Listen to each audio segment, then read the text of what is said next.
وہ اس طرح سے بات تھی کہ ایک تو یہ میں عرض کر رہا تھا آپ کو، آپ نے فرمایا کہ دیکھو میں تمہیں کسی دوسری جگہ جانے سے منع نہیں کر رہا، لیکن کل کو اگر تم کنفیوز ہو جاؤ گے تو مجھے نہ کہنا. تو اس کا مطلب یہ نہیں تھا کہ اگر، اس کا مطلب ہے کہ تم نے ہونا ہی ہونا ہے کنفیوز، تو پہلے بتا رہا ہوں تمہیں. اور دوسری جو بات ہے نا، وہ مجھے تھوڑی سی بات یاد آ گئی ہے کہ وہ اب وہ والی بیعت والی بات کہ جو خود طالب ہے اپنے مرید کا، مرید جو ہے، پیر جو ہے نا، یہ مرید وہ پیر جو ہوتا ہے وہ دراصل طالب مرید ہوتا ہے. وہ طلب رکھتا ہے، اور جس کی وہ طلب رکھتا ہے اس کو وہ روز ازل سے ہی اس نے حکم ڈالی ہوتی ہے. تو دنیا میں جب وہ آتا ہے تو وہ پھر اس کو یاد دلاتا ہے. اسی طرح اللہ کا سلسلہ ہے کہ اللہ نے، ایک تو اللہ کی طرف سب نے جانا ہی ہے، لیکن ایک اللہ تعالیٰ نے لکھا ہوا ہے کہ کچھ لوگوں نے، جنہیں ہم درویش کہتے ہیں، کچھ لوگوں نے دنیا میں رہتے ہوئے اللہ کی طرف آنا ہے. اور وہ جب دنیا میں رہتے ہوئے اللہ کی طرف انہوں نے رخ نہیں کیا تو اللہ نے میسنجر بھیجے ان کے لیے. ان میں حضرت بو علی قلندر سرکار کی بہت مشہور مثال ہے، وہ میں اس میں ڈیٹیل میں نہیں جاؤں گا. ایک چھوٹی سی بات، وہ بیعت والی وہی بات کہ مرشد جو ہے، جو خود طالب ہوتا ہے.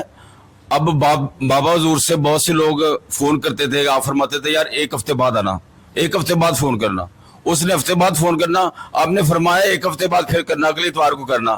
وہ 3-4 ہفتے دراصل وہ کچھ دیکھ رہے ہوتے تھے، اس کی طلب دیکھ رہے ہوتے تھے کہ یہ ویسے ہی وقتی طور پر ہے یا اس کی طلب بات ہی ہے. اب جس بات کے لیے میں یہ گستاخی کر رہا ہوں، اور کچھ لوگ ایسے تھے جن کا آپ کو حکم تھا کہ تم نے روز آنا ہے. اب جن کو حکم ہو کہ تم نے روز آنا ہے، اس کا وہ دوسری جگہ جانا کیسے پسند کر فرما سکتے ہیں؟ ایک دفعہ آئنسٹائن بس میں سفر کر رہا تھا، تو اینک جو تھی نا وہ بھول گیا. ویسے بڑے فلاسفرز ہوتے ہیں، عادت ہوتی ہے اینک گھر پہ بھول گیا. تو بس میں اس کے ساتھ ایک بندہ سفر کر رہا تھا. تو آئنسٹائن نے وہ جو ٹکٹ پہ لکھا ہوتا ہے کہ کہاں اترنا ہے، تو اس بندے سے کہا کہ جی یہ ذرا مجھے پڑھ کے بتا دو کہ کیا لکھا ہوا ہے. تو اس نے کہا کہ جناب میں بڑی معذرت چاہتا ہوں، میں بھی آپ کی طرح ہی ان پڑھ ہوں.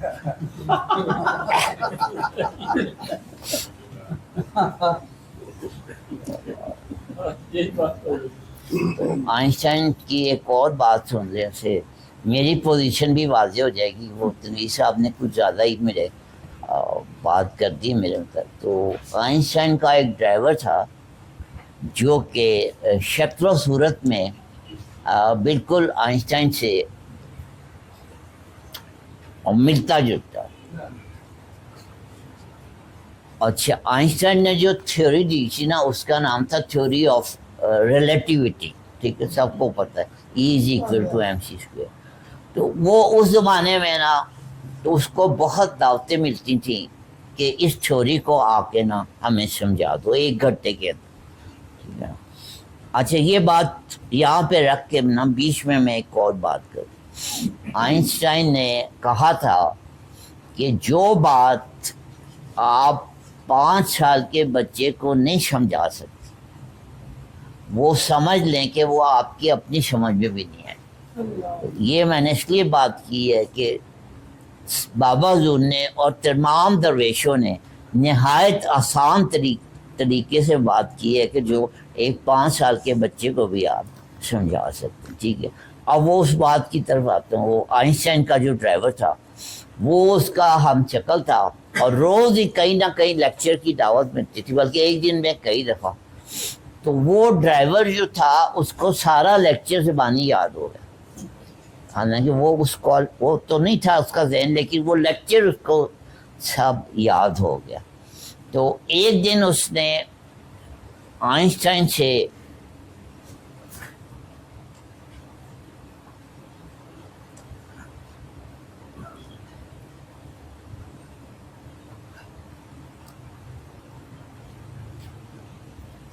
اور بات ہو رہی تھی. آئنسٹائن کا جو ڈرائیور اس کا ہم شکل تھا، تو اس کو نا وہ روز جا کے اس کو سارا لیکچر یاد ہو گیا. ایک دن اس نے آئنسٹائن سے فرمائش کی کہ آج میں نے لیکچر دوں۔ آئنسٹائن نے کہا ٹھیک ہے تو دے۔ اس نے نا بڑا اچھا، اس کو تو رٹا ہوا تھا، اس نے الف سے لے کے زیڈ تک سارا سنا دیا، ٹھیک ہے جی۔ تو بعد میں اب سوالات کے ہوا، تو وہ جب سوال ہوا تو وہ کسی نے کہا کہ جی یہ سوال یہ بتائیں، تو کہتے جی یہ تم نے کیا سوال کر دیا، یہ سوال تو میرا ڈرائیور بھی بتا سکتا ہے، یہ کہہ کے اس نے آئنسٹائن کو بلا دیا۔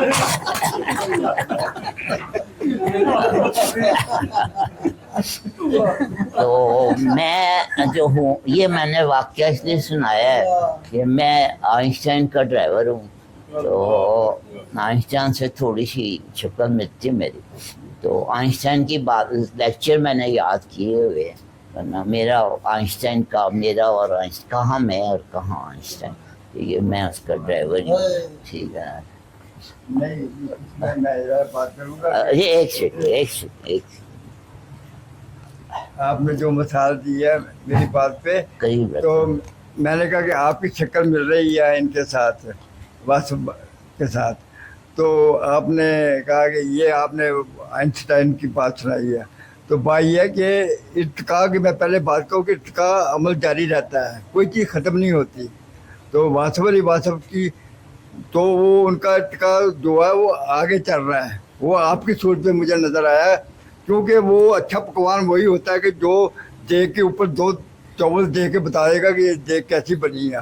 تو میں کل ہی دیکھ کے آپ سے متاثر ہو گیا تھا کہ کیا چیز ہے آپ، یہ میری اپنی نظر ہے، ہو سکتا غلط بھی ہو یا صحیح ہو، لیکن میری نظر ہے، تو میری نظر میں رات بھر میں سوچتا رہا ہوں۔ کل انہوں نے ایک مضمون پڑھا تھا، وہ رات جا کے وہ واسف علی کا ٹھاکر صدیقی پہ تھوڑا سا مضمون تھا، تو وہ رات جا کے میں نے کتاب ڈھونڈی، وہ پورا مضمون پڑھا، تو ان کا پڑھنے کا طریقہ، ان کی بات چیت کرنے کا طریقہ، سب مجھے وہی خیالات آتے رہے رات کو 2 بجے تک۔ 2 بجے میں 2:30 بجے سوتا ہوں، تو ایسی بات نہیں ہے، یہ ارتقائی عمل ہے، اس میں کوئی بات نہیں ہے۔ تو مجھے اندر نظر آ رہا ہے، یہ میری اپنی خواہش ہے، تو مجھے نہیں پتہ یہ کدھر رہتے ہیں، کیا کرتے ہیں، کیسے آئے ہیں، لیکن قدرت نے 24 سے 48 گھنٹے میں ہمیں اتنا کر دیا کہ جیسے ہم مدتوں کے جاننے والے ہیں۔ کیوں؟ یہ بابا جی کا کمال ہے، تو میں کہتا ہوں کہ انہیں کے مجھے ان کے اندر نظر آ رہی وہ چیزیں، ہو سکتا میں غلط ہوں۔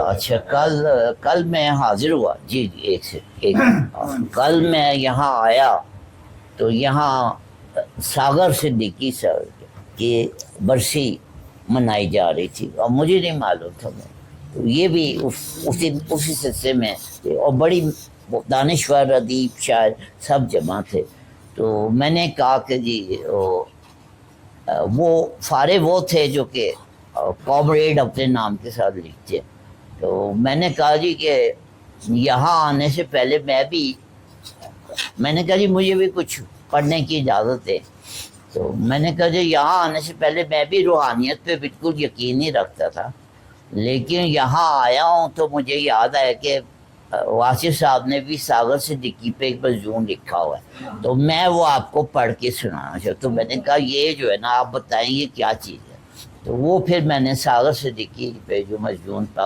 اس مضمون میں ساگر صدیقی کا نام آتا ہے، اس کا نام ہے گمنام ادیبوں کے نام، تو اس میں ساگر صدیقی کا نام بھی آیا ہے، وہ پھر میں نے کل کی ان کی نشست میں پڑھا جا کے نا، تو وہاں سے نا ہماری جو ہے نا وہ دوستی ہو گئی، تو باقی جو ہے یہ ان کا حسن نظر ہے۔ اچھا، کل پھر مجھے ایک اور بڑا انکشاف ہوا، وہ یہ ہوا کہ جو صدر محفل تھے نا، وہ میں نے ان سے کہا کہ جی میں نے بھی بات کرنی، تو وہ جو تھے منتظم تھے نا، وہ میرے پاس آئے، کہتے ہیں جی آپ کا نام، میں نے کہا جی علی فراز علی، کہتے ہیں جی آپ کا تعارف، میں نے کہا جی میں واصف صاحب کے ساتھ رہا ہوں، تو کہتے ہیں ٹھیک ہے آپ واصف صاحب کے ساتھ رہے ہیں، مان لیتے، لیکن کوئی اپنا تعارف بھی تو بتائے نا۔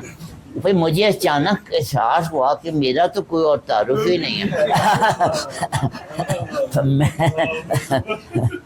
ہے، میرا تو سی وی میں کچھ ہے ہی نہیں, میں ان کو کیا بتا. ویسے میں نے جھوٹ موٹ انہیں کچھ بتا دیا تو وہ انہوں نے جا کے اناؤنس کر دیا, ٹھیک ہے نا. ان کی ایک بڑی اسپیشلٹی ہے کہ بابا حضور کے وقت جو لوگ ان سے متعلقین تھے وہ سب اپنے اپنے کام ہی کرتے تھے. جو نوکری کرتا ہے وہ نوکری کر رہا ہے, جو پڑھا رہا ہے وہ پڑھا رہا ہے, جو کاروبار کر رہا ہے وہ کاروبار کر رہا ہے. اور یہ اس وقت جو ہے پنجاب یونیورسٹی میں کیمیکل انجینئرنگ کے اسٹوڈنٹ ہیں. تو جب یہ تشریف لائے بابا حضور کی حاضری کے بعد تو انہوں نے ادھر سے فارغ کر دی, یونیورسٹی فارغ کر دی, اور صبح بھی بابا حضور کے پاس, شام بھی بابا حضور کے پاس. تو بہرحال وہ اب اوبیسلی ظاہر ہے جو بندہ زیادہ اس میں رہتا ہے تو چانسز ہوتے ہیں کہ اس کو زیادہ انعام مل جائے, زیادہ رنگ بھی چڑھ جائے اس پہ. اور اس کے علاوہ جو ہے ماشاءاللہ ان کا جو خاندانی وہ حوالہ ہے, ان کے قبلہ بزرگ والد صاحب پروفیسر وزیر حسن عابدی, ان کی والدہ بھی بہت متقی پرہیزگار تھی. تو اس وقت میں جو بات فکرہ کہنا چاہ رہا ہوں یہ میں سمجھتا ہوں کہ ان کو جیسے بھی لگے کہ اس وقت واصف صاحب کے متعلقین کے آپ صرف ڈائریکٹ صحابہ کرام ہی سمجھ لیں. واصف صاحب کے صحابہ کرام میں علم و ادب کے حوالے سے اگر کوئی بندہ نمایاں ہے تو وہ ان کی ذات ہے, سید علی فراز عابدی. اور ایک جو ہے ایک جو دیکھیں حقیقت ہے حضرت امام زین العابدین, اور اتفاق سے آج شام کو جو ہے نا آپ کا یوم شہادت بھی ہے, تو ان کے اولاد سے ہیں. اور آپ بابا حضور, یہ آج میں تھوڑی سی معافی چاہتا ہوں کہ تھوڑا سا میں زیادہ بول گیا ہوں. تو بابا حضور آپ ایک ان کے قصیدے کا حوالہ دیتے تھے. اب آپ یہ دیکھیں کہ آپ کے پاس گھر میں کوئی بزرگ والد صاحب کوئی چیز لے کے آئے ہیں, کوئی بکری لے کے آئے ہیں. اب وہ بکری جو فساد کرے گی نا تو اس کی سارے ذمہ داری جو ہے نا وہ باپ کو جاتی ہے. ہاں جی, اب آپ دیکھیں آل رسول حضرت اللہ پاک نے اپنے محبوب صلی اللہ علیہ وآلہ وسلم پر دین کو تمام کر دیا, اور پھر ان کی وجہ سے اس دین میں آپ کی آل پاک کے پہ جو مصائب ہے تو بنتا تو یہی تھا نا کہ وہ فرماتے کہ نانا جان دیکھ لیں آپ کے دین پہ آپ کے ماننے والوں نے, آپ کے کلمہ کو لوگوں نے ہمارے ساتھ کیا سلوک کیا.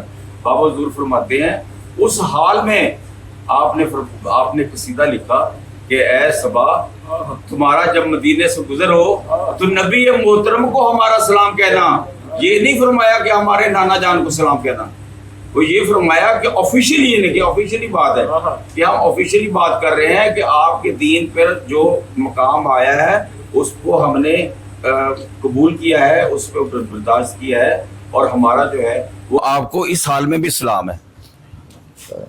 بڑی خوشی کی بات ہے جی, آپ نے میری بات تصدیق کر دی کہ میری نظروں نے دھوکہ نہیں کھایا. اور آپ کی نظریں ایک بڑی کمال کی ہیں جی, ادھر دیکھیں ذرا, آپ کی نظر ہے جی, وہ تو کسی اور کی نظر ہے.